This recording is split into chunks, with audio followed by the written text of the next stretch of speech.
भारतीय राजनीति में कुछ नेता अपने पद से याद किए जाते हैं और कुछ अपने व्यक्तित्व से। सुषमा स्वराज उन्हीं नेताओं में थी जिनकी पहचान सिर्फ एक सफल राजनेता के रूप में नहीं, बल्कि एक संवेदनशील इंसान, शानदार वक्ता और जनता की मदद के लिए हमेशा तैयार रहने वाली नेता के रूप में बनी।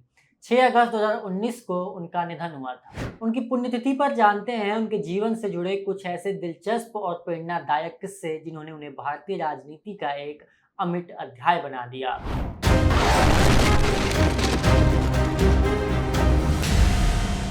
नमस्कार, मैं हूं पुष्पेश राय और आप देख रहे हैं बुले भारत का खास शो आज का इतिहास।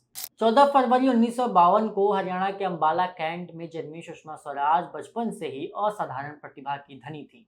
कॉलेज के दिनों में वे लगातार 3 वर्षों तक एनसीसी की सर्वश्रेष्ठ कैडेट रहीं और हरियाणा सरकार की हिंदी वक्तृत्व प्रतियोगिता में लगातार 3 बार प्रथम स्थान हासिल किया। कानून की पढ़ाई पूरी करने के बाद उन्होंने सुप्रीम कोर्ट में वकालत शुरू की, लेकिन आपातकाल के दौर में जयप्रकाश नारायण के आंदोलन से जुड़कर उन्होंने राजनीति की राह चुन ली। सिर्फ 25 साल की उम्र में वे हरियाणा सरकार में कैबिनेट मंत्री बनी और उस समय देश की सबसे कम उम्र की कैबिनेट मंत्री होने का रिकॉर्ड बनाया। आगे चलकर वे दिल्ली की पहली मुख्यमंत्री बनी, लोकसभा में नेता प्रतिपक्ष रहीं और 2014 में भारत की पहली पूर्वकालिक महिला विदेश मंत्री भी बनी। विदेश मंत्री के रूप में उनका कार्यकाल आज भी मिसाल माना जाता है। दुनिया के किसी भी कोने में अगर कोई भारतीय मुश्किल में होता तो लोग सीधे ट्विटर पर सुषमा स्वराज को संदेश भेजते थे। पासपोर्ट की समस्या हो, युद्धग्रस्त इलाके में फंसे भारतीय हो या विदेश में इलाज की जरूरत, सुषमा स्वराज अक्सर कुछ ही मिनटों में जवाब देती थी। उन्होंने सोशल मीडिया को सिर्फ संवाद का माध्यम नहीं बल्कि लोगों की मदद का सबसे प्रभावी जरिया बना दिया। बहुत कम लोग जानते हैं कि सुषमा स्वराज की अपनी जड़ें भी आज के पाकिस्तान से जुड़ी थी। उनका परिवार विभाजन से पहले लाहौर के धर्मपुरा इलाके में रहता था।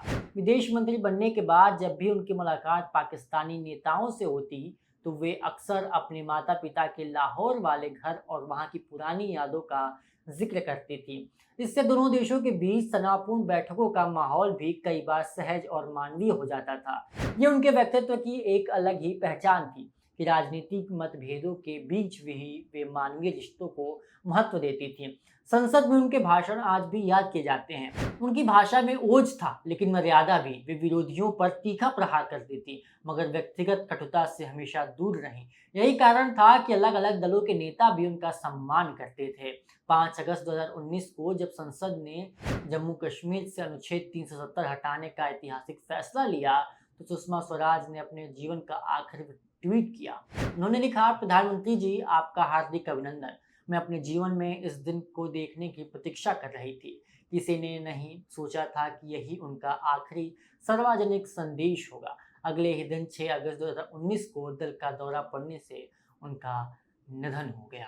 सुषमा स्वराज ने राजनीति को सिर्फ सत्ता का माध्यम नहीं बनाया बल्कि सेवा, संवाद और संवेदनशीलता का उदाहरण भी पेश किया। शायद यही वजह है कि आज भी उन्हें सिर्फ एक पूर्व विदेश मंत्री नहीं बल्कि भारतीय राजनीति की सबसे सम्मानित और लोकप्रिय नेताओं में गिना जाता है। हमारी खास रिपोर्ट सुषमा स्वराज पर आपको कैसी लगी, कमेंट करके जरूर बताइए और बाकी खबरों के लिए बने रहिए बोले भारत के साथ। कल फिर मिलेंगे इतिहास के नए अध्याय के साथ। तब तक के लिए दीजिए मुझे इजाजत। धन्यवाद।